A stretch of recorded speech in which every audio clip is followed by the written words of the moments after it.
नमस्कार, मैं हूं रविकांत। स्वागत है आप सबका। इलाहाबाद हाई कोर्ट ने अभी एक शानदार और ऐतिहासिक फैसला दिया है। जो संविधान के अनुच्छेद 25 में जो प्रावधान है, अपने अपने धर्म का प्रचार करना, अपने धर्म के अनुसार जीवन व्यतीत करना, उसी अनुच्छेद पर एक टिप्पणी की है एक मामले में कि धर्म का प्रचार प्रसार के अंतर्गत धर्म का परिवर्तन मान्य नहीं है। आप धर्म का प्रचार करिए, धर्म के अनुसार अपना जीवन जिए, ये सही बात है, ये अधिकार है, आपका मौलिक अधिकार है। लेकिन उसकी आड़ में आप किसी का धर्म परिवर्तन नहीं करा सकते। ये एक ऐतिहासिक फैसला है। दरअसल धर्म परिवर्तन की समस्या बहुत पुरानी है और ये आज की समस्या नहीं है, ये सैकड़ों वर्षों पुरानी समस्या है। लेकिन इधर बीच जब से देश आज़ाद हुआ, एक प्री प्लानिंग तरीके से, बिल्कुल प्री प्लान्ड वे में धर्म का परिवर्तन कराया जा रहा है और इसी अनुच्छेद की आड़ में कराया जा रहा है।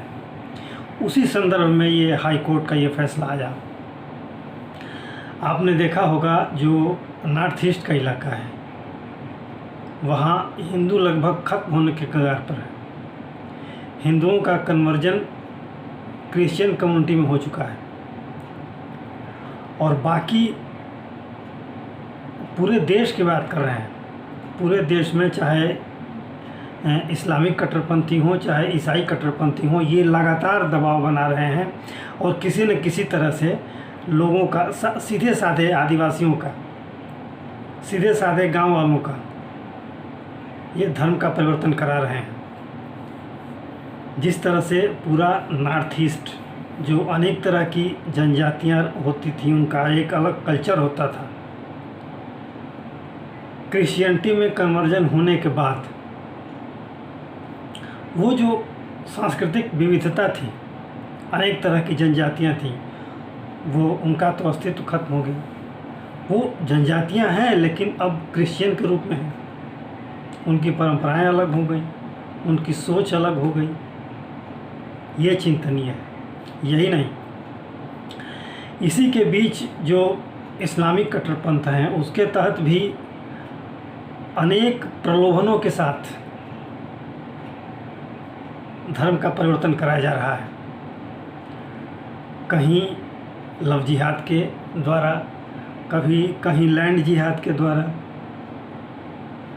और अनेक तरह की इसके रूप हैं जिनको इस छोटे से वीडियो में बताना लगभग असंभव सा है। और इसके लिए बाहर से फंडिंग होती है, बाहर से पैसा आता है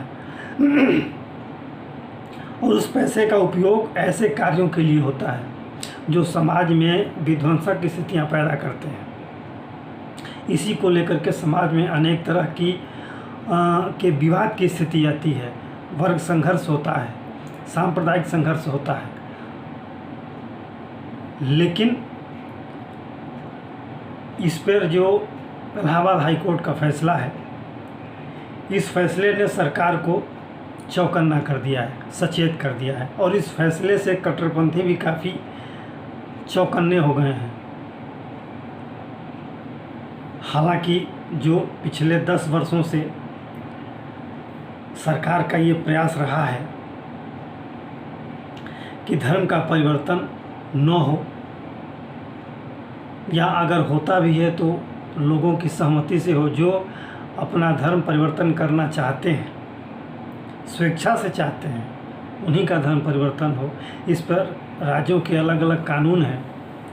लेकिन अब वक्त है कि इसे रोका जाए और इस परिप्रेक्ष्य में ये इलाहाबाद हाई कोर्ट का फैसला काफ़ी मजबूती देने वाला है, ये संबल देने वाला है सरकार को और नए रूप में और आक्रामक अंदाज में इस पर काम करने की ज़रूरत है। जिस तरह से नई सरकार जो गठित हुई है मोदी जी की, और अभी राष्ट्रपति के धन्यवाद प्रस्ताव के दौरान, चर्चा के दौरान जिस तरह से वाद विवाद की स्थिति रही सदन में, जो आक्रामकता दोनों तरफ से देखी गई, और उस आक्रामकता के परिप्रेक्ष्य में प्रधानमंत्री मोदी ने जिस तरह से आक्रामक अंदाज में कहा, विपक्ष को चेताया कि आप जिस भाषा को समझते हैं उस भाषा में जवाब दिया जाएगा। ये आक्रामक अंदाज प्रधानमंत्री मोदी का पिछले 10 साल से ये जनता इंतज़ार कर रही है कि प्रधानमंत्री मोदी वो आक्रामकता दिखाएं। और अब ये वक्त है भाजपा अपने कोर मुद्दों पर आए,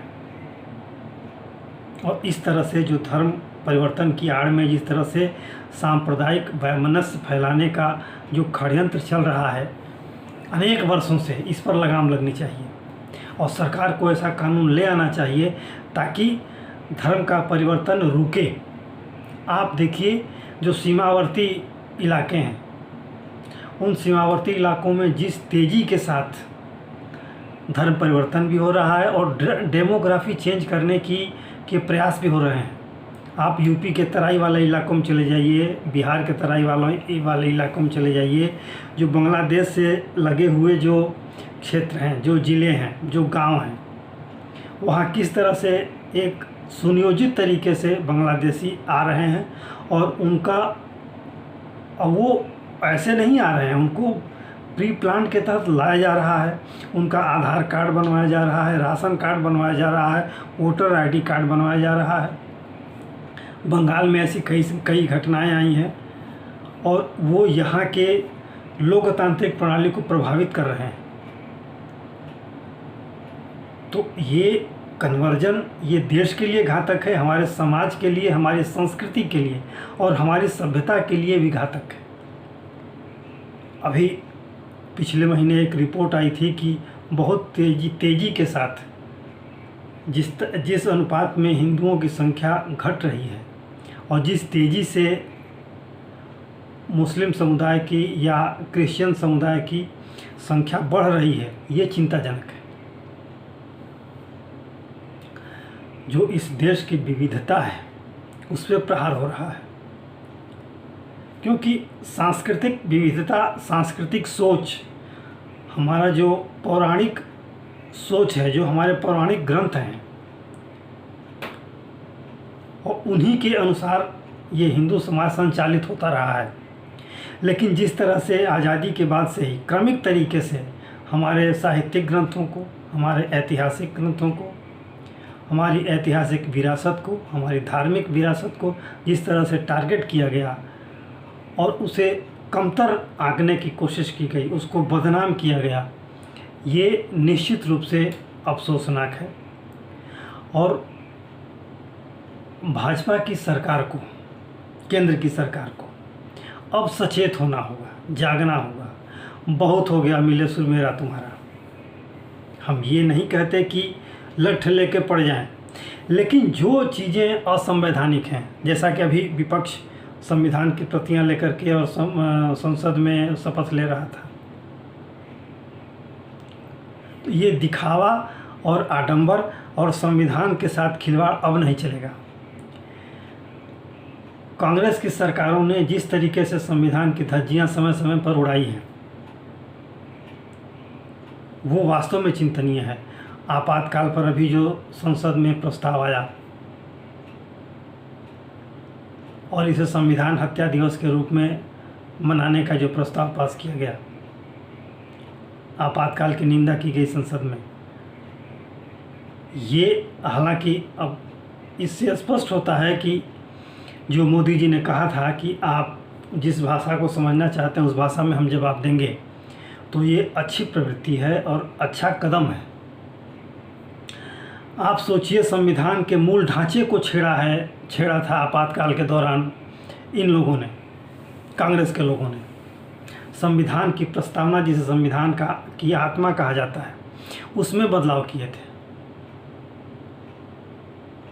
धर्मनिरपेक्ष और समाजवाद, ये दो ऐसे शब्द जोड़े गए और इन दोनों की आड़ में धतकर्म होते रहे, राजनीतिक धतकर्म होते रहे और देश देखता रहा, समाज देखता रहा और प्रताड़ित होता रहा। अब वो वक्त नहीं है। तो अब संविधान के विभिन्न प्रावधानों के तहत जो खेल होता रहा, जो संविधान से खिलवाड़ होता रहा और संविधान की आड़ में यहाँ की जनता से खिलवाड़ होता रहा, वो बंद होना चाहिए।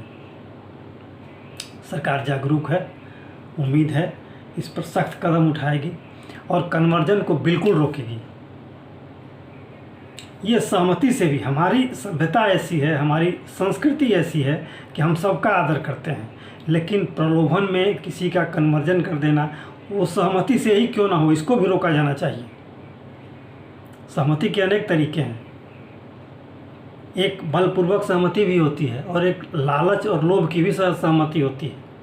ये दोनों खतरनाक है और आपसी सहमति तो हो ही नहीं सकता। जितना उदार हमारा समाज है और अपने धर्म से, अपने हिंदुत्व से जितना प्रेम करता है, वो किसी और धर्म को उस पद्धति में जाकर क्यों अपनाएगा।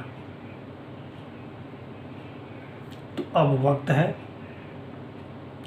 सरकार इस पर चेते, इस पर नया कानून ले आए।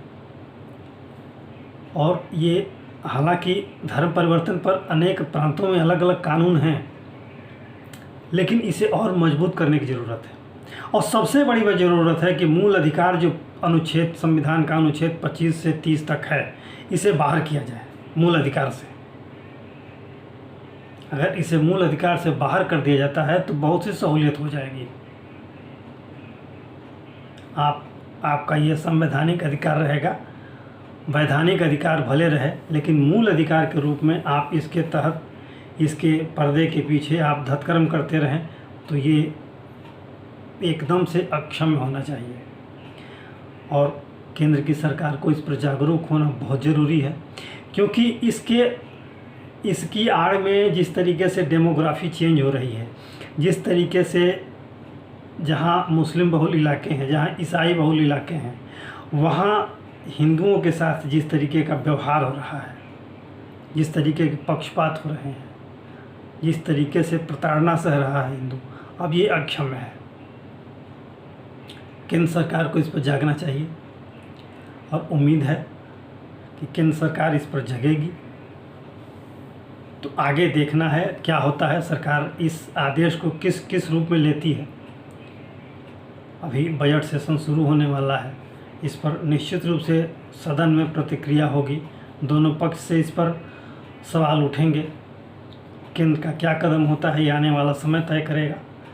तो आज के लिए इतना ही। अगर आपको ये वीडियो अच्छा लगा हो, लाइक करें, शेयर करें, सब्सक्राइब करें। धन्यवाद।